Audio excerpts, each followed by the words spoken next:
Hey guys, welcome back. In this tutorial, we're going to learn how to handle null values in SQL. So in this example, I'm just selecting from this table. So as you can see, we have some null values. So we have employee name, font1, font2, and salary. But you can see we have a lot of nulls here. So first thing, null is a missing or unknown value. So if you want to select the null value, so let me do another query here. And if you want to find all the records where the font is null, I can't simply say font1 equals null as a string. We can't do that.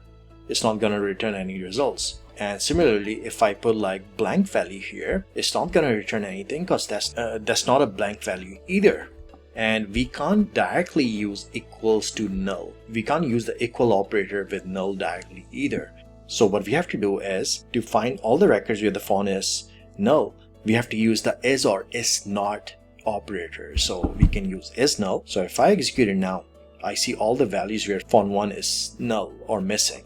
And similarly, if I want to do the opposite, I can just do is not null. So it's showing me all the values, all the records where the font1 is not null. So now let me select again from this table, and I'm going to leave the first query so we can see it side by side.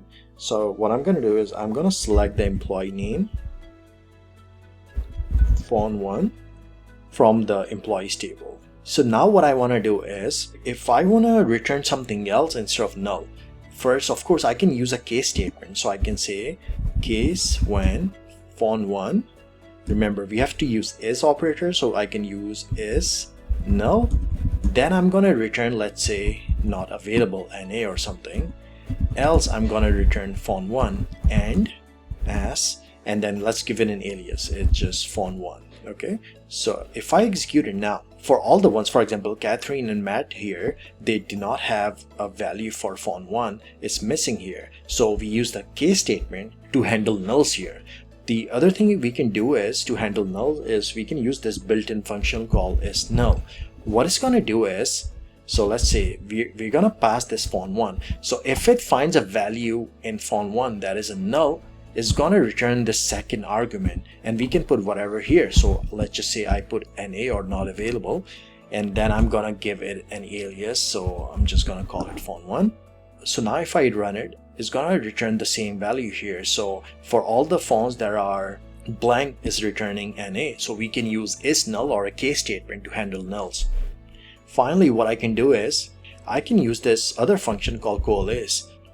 And then what it does is we can provide a bunch of arguments here. So I can say font1, and then I can, let's say, an A here. I can just put an A here for not available. And then I'm going to give it an alias. So I'm going to call it just font updated or something. Let's execute it now. So what COALESCE is doing is it's going to go through all the arguments from left to right, and it's going to return the first non-null value. So you see for Catherine, we had a null value here. So what it did is it returned NA, and I can pass as many arguments as I want. So what I can also do is I can say if font1 is null, try to grab the value from font2. So now let's execute it.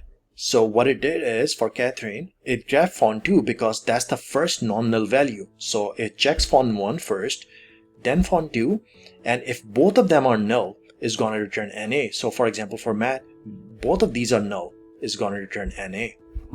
Now let's take another example. So let's say if I want to find the average salary. So I want to find the average salary from our employees table. It's giving us 77,500. But what it's doing is, let's say if we have a missing salary, if we want to consider it as 0, it's not actually accounting for that. It's actually adding these up and dividing by 4.